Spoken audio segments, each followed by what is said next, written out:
So, welcome to What to Say When You're Put on the Spot at Work. Tonight's a practice space. We're not here to analyse situations or give perfect answers. The aim is simply to practice saying something out loud when attention lands on you unexpectedly. When you're put on the spot, your job is not to have the answer. Your job is to stay steady. And often, what helps the most is simply buying yourself a few seconds and choosing a steady next move. So, our first practice session. Imagine someone turns to you in a meeting and asks for an answer you weren't expecting. There are a few different buy yourself some timelines that you can use. You will have seen people using this one. That's a good question. Let me think about it for a moment. Some people will say, I'd like to take a second to gather my thoughts. And others will say, let me check that I'm understanding the question. So, Sandra, if you're up for it, would you like to practice that one? Sure.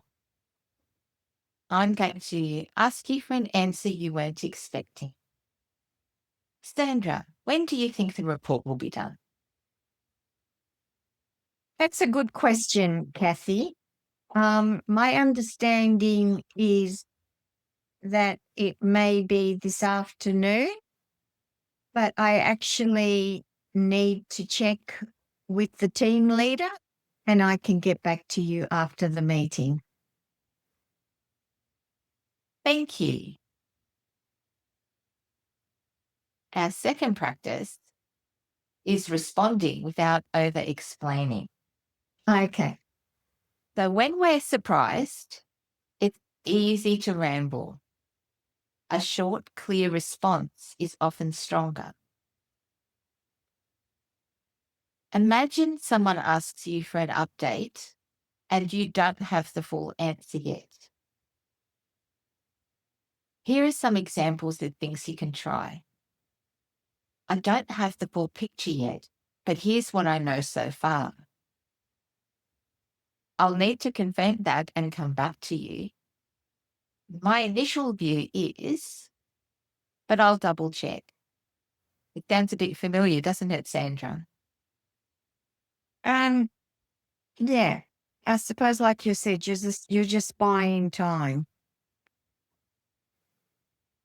And also, in this particular case, you might actually know a lot of things, but you don't want to ramble.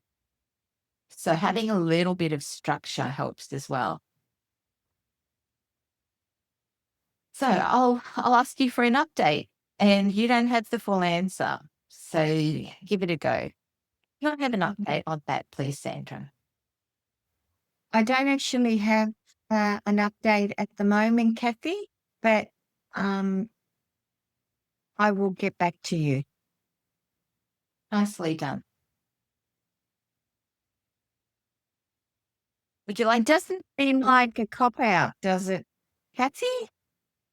what it really does in that case is it's not a cop out, it's a help you respond. What I might do for a different sort of practice with you, Sandra, because you're actually very good at communication, is Okay.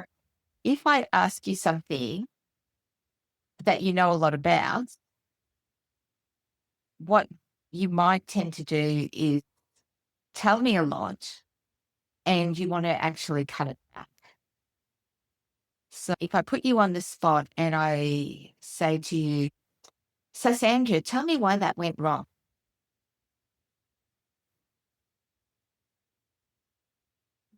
Good question. Um,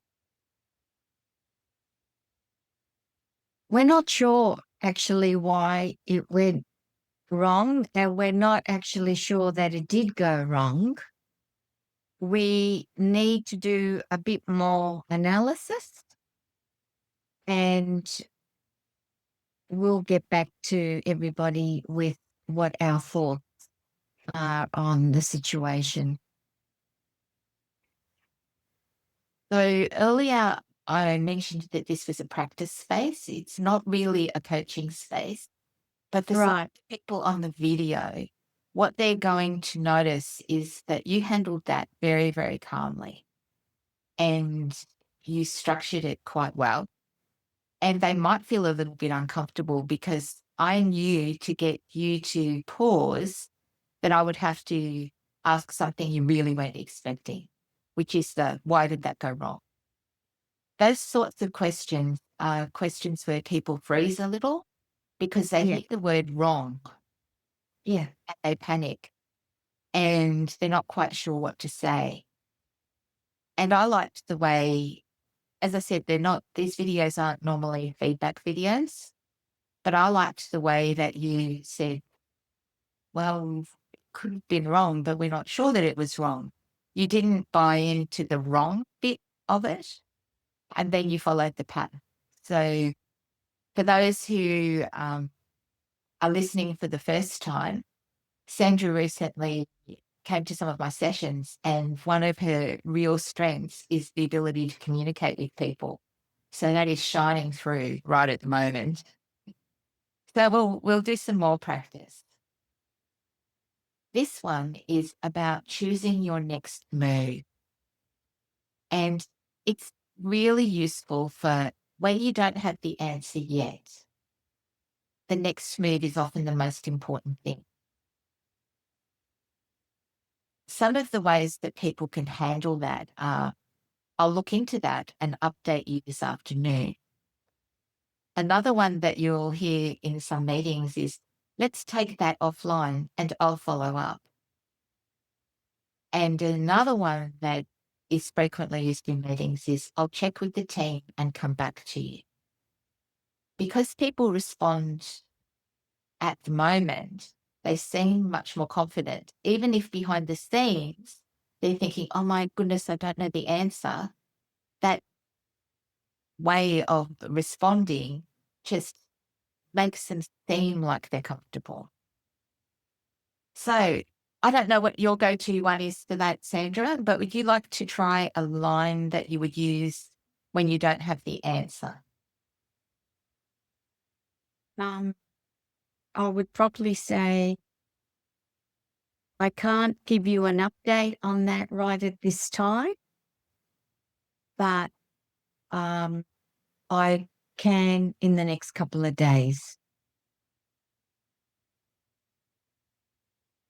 And that's a really satisfactory answer for a lot of people. When they want an update, if they can't get it in the next 2 minutes, it's usually not the end of the story. They're often saying, I would like an update, but they're quite happy to have it in a couple of days. If So they what have a happens? deadline, they'll let you know. Yeah, I was going to say, what if someone says, well, you've been sitting on it now for a week. Um, why isn't it ready? And that is a different sort of conversation where the person is then going to pressure you. And what will happen in those situations is that you will start to find it hard to come back with answers.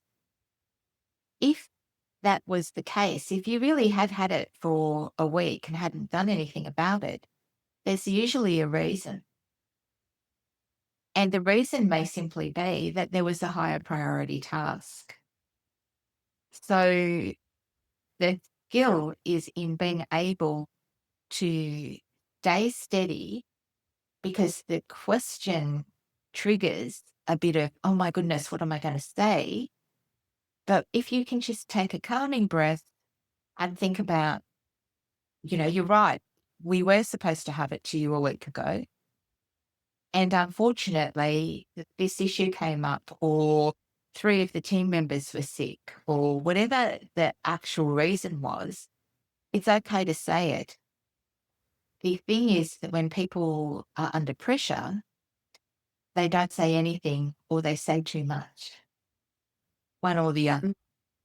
So calm yourself down, be steady, and answer the question. So, Sandra, you came up with that idea. So, honestly, Sandra, it's been a week. Why haven't we got it already? The issue isn't from outside. The issue is that we're waiting for information from so and so team, and they are not ready to release the information. Okay, thank you. Is there anything I can do to help? Um, you could actually maybe speak to the team leader and tell them that the information or the situation has now changed, and that it's required today. Thank you. Good. That's really, really Take interesting. it out of out of my court and put it into someone else. Honestly, a lot of people do that. But I actually was also illustrating. My first question was why, and it was kind of, you're the one to blame. And then when you answered, my next question was, how can I help? Like all of a sudden, I'm helpful, and that can throw people too, because if they're feeling like they're in trouble, and then they get offered help, they'll often say, "Oh no, I don't need any help," when really, often your senior leaders can give you a lot of help. So, Yeah, yeah. yeah, Now, yeah. what did you notice, Sandra, when you said something quite simple instead of trying to get it perfect? Um, I think if I thought about it, instead of just saying the first thing that came out of my head, into my head, um, it was more structured, and I think it was more direct. Whereas if I just said it without thinking, it's just more prolonged. Like you said, it's almost like I need to justify my answer. It's a really common, uh, it's a really common reaction that when you get put under pressure, because you're put under pressure, you start to justify, Mm. and you say things like, "Oh no, oh, we're late. It wasn't my fault." And yeah, and you start to seem like you're really, really under pressure. Whereas if you practice saying something like, "I don't have an answer for you right now, but I will get back to you by 3 p.m." You sound confident. You've bought yourself some thinking time, and you can go and find out an answer. And if you can't come up with an answer, you can go back to your teammates or your friends and say, "I've been asked this. I'm not really sure how to go about it." And someone might be able to say, "Did you know so and so down the hall is the expert on that?" So buying yourself time gives you a chance to respond in a calm, sensible way, whereas panicking can sort of like just it can actually ruin your day because you'll start thinking, "I should have done better in that meeting." Mm. The funny Mm. thing is, we think other people don't feel the way we do when we're under pressure, but being put on the spot never completely goes away. It doesn't matter who you are. If you're asked an unexpected question, it can really throw you. What helps is knowing you can stay steady and knowing that you can choose a really simple next step. Yeah. And I suppose it's okay to say, I don't know, but I will find out and get back to you. And that's a really, um, it's a really good practice because the other person is going to hear you were honest, you didn't know, and you're also willing to go and find out and come back to me with the answer. So you're willing to put in the effort. So if, if that was your go-to response, you're telling people, I'm an honest person who's willing to do the work. And what's the harm in that? So it's a really, really good thing to be able to handle those stressful moments. Except, can I just say that one time I did say that and it did backfire on me. And the Oh, so response was, so why are you in this meeting? And that's an interesting one because what's happened there is you, you've given an answer and they've thrown something else at you, and it's again another unsettling piece of work, another unsettling thing. And again, that taking a deep breath and then thinking about the answer to the question. Most people are in meetings because they were invited to attend the meeting. I was invited as a guest, yes. Yes. So basically there is an answer to the question.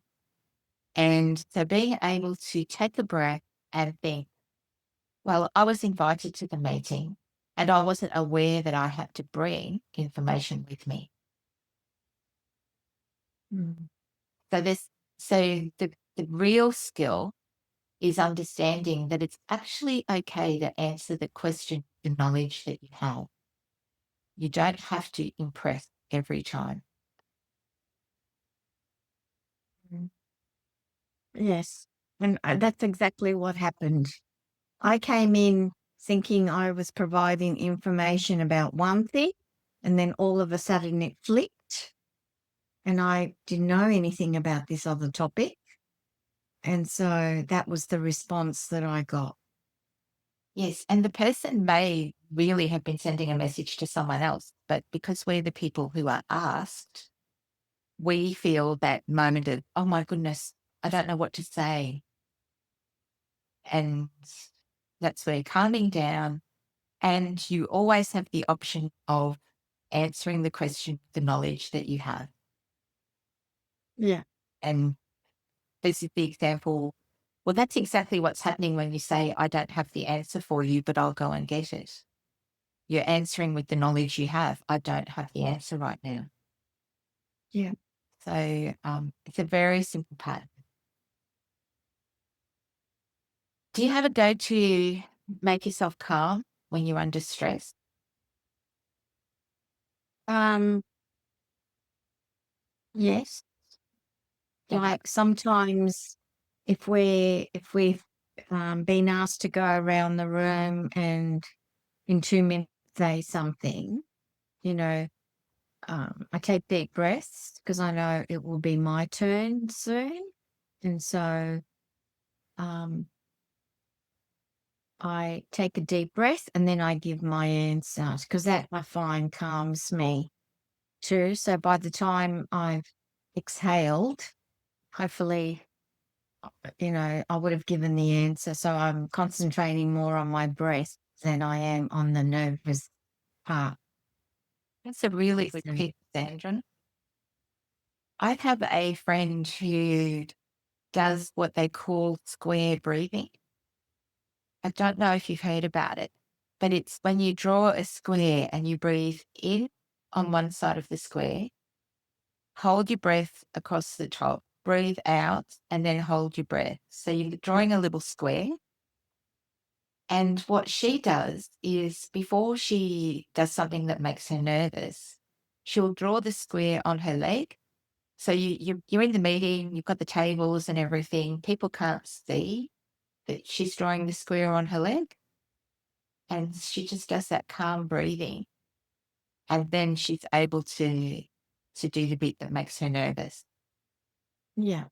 Yeah. I think controlling your breath is really powerful and you're concentrating I mean you're concentrating on saying what you need to say, but it's your breath that is calming you.